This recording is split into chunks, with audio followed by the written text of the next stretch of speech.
Domingo 21 do Tempo Comum, cujo ciclo C proclama o Evangelho de Lucas 13, 20-30.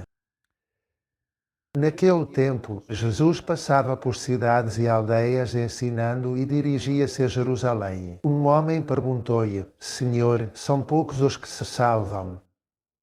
Ele disse-lhes: Esforcei-vos por entrar pela porta estreita, pois digo-vos que muitos tentarão entrar e não conseguirão.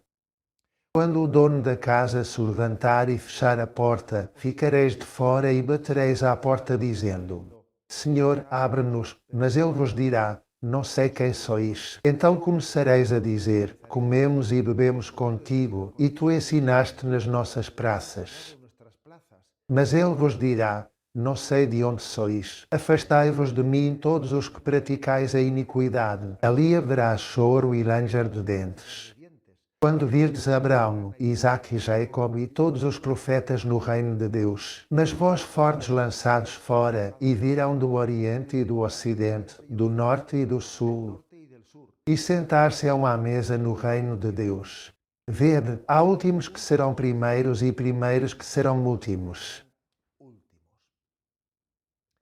É um evangelho, obviamente, deste domingo que está caracterizado pela pergunta. Pela pergunta que alguém dirige a Jesus: Mestre, serão poucos os que se salvam?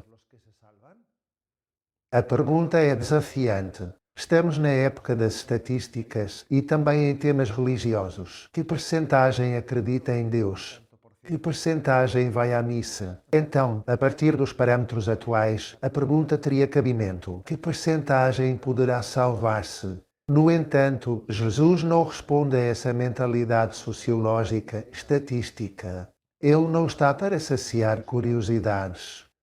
E além disso está consciente de que a resposta a esta pergunta até poderia não nos fazer bem conhecê-la. Se nos fosse dito que muitos se salvam, então talvez alguns concluíssem: bem, tranquilos, não é preciso esforçar-se. Se nos dissessem que poucos se salvam, então alguns concluiriam: então não há nada a fazer. O céu não é para mim, mas sim para monges e ermitas, não. Portanto, há que dizer que o Senhor muda a pergunta da curiosidade especulativa por uma exortação prática. Esforcei-vos, tu esforça-te, e esforcei-vos por entrar pela porta estreita. Jesus evita saciar a curiosidade para despertar um temor saudável, um temor salutar, e mover à conversão. O que é óbvio é que a salvação não depende de estatística, mas de conversão e perseverança. Então, o que nos diz perante esta pergunta? O que nos diz Jesus? Em primeiro lugar, que há um chamado universal à salvação. Está na parte final deste Evangelho, no qual se cita uma passagem da primeira leitura proclamada, que é de Isaías 66. Está citado nessas palavras de Jesus: Eu direi reunir todas as nações, virão para ver a minha glória. Jesus vai reunir de todas as nações os chamados à salvação. É um chamado universal à salvação. Em muitas outras passagens evangélicas também vemos isto. O Filho do Homem não veio para condenar, mas para que o mundo se salve. Vim para que tenhas vida eterna e a tenhas em abundância. A vontade de Deus é que o homem se salve. Essa é a vontade salvífica universal de Deus. Em segundo lugar, também estas palavras de Jesus deixam claro que ele espera uma resposta generosa da liberdade humana. Somos livres diante da vontade de Deus de nos abrirmos à graça ou de nos fecharmos à graça. Há uma sentença de Santo Agostinho que se tornou muito famosa na história da Igreja: aquele que te criou sem ti, não te salvará sem ti. Deus criou-te sem pedir a tua permissão, mas para poder salvar-te pedirá a tua colaboração. Aquele que te criou sem ti, não te salvará sem ti. Mais ainda, para Deus é um grande sofrimento quando ocorre a rejeição por parte do homem. Recordai-vos desse episódio. Jerusalém, Jerusalém, que matas os profetas e apedrejas os que te são enviados. Quantas vezes quis eu reunir-vos como a galinha reúne os seus pintainhos debaixo das asas e não quisestes. E Jesus chorou. Jesus chora perante a rejeição, a má utilização da liberdade do homem. Para que não reste dúvida, o Catecismo da Igreja Católica recorda-nos que não é correto dizer que Deus condena o homem, mas é o próprio homem quem se condena ao rejeitar a graça de Deus.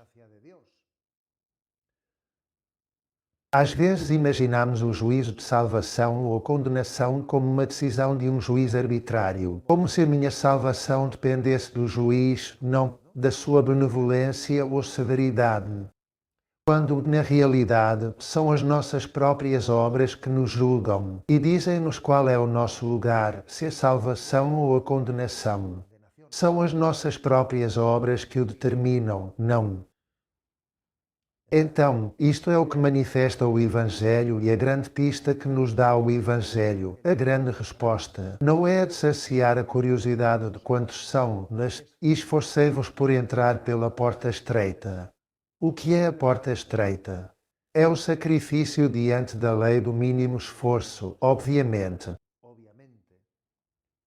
Fala-se-nos da porta estreita em contraste com a porta larga. Larga é a porta que leva à perdição, diz noutro trecho paralelo. Para seguir o caminho da perdição, basta deixar-se levar. Em descida, é fácil descer, não. A porta estreita é um caminho de ascensão. Portanto, um dos grandes aliados do caminho da condenação é a lei do mínimo esforço. A moral das maiorias faz toda a gente, etc., etc., é um grande aliado. Essa moral das maiorias, ou a lei do mínimo esforço, é um grande aliado da condenação do homem.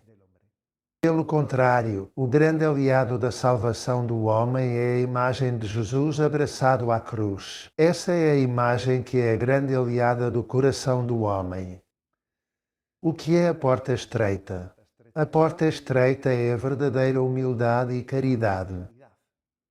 A porta estreita é abraçar a cruz de cada dia. Esta passagem evangélica é um aviso, sim, mas também é um alento, Porque a porta estreita é difícil para a nossa condição carnal. Mas a porta estreita é suportável e leve com a graça de Deus. O meu jugo é suave e a minha carga leve. Pedimos, portanto, essa graça de Cristo para que essa porta também nos seja suportável e leve, pela força do Espírito que transforma a nossa carnalidade. A bênção de Deus Todo-Poderoso, Pai, Filho e Espírito Santo, desça sobre vós.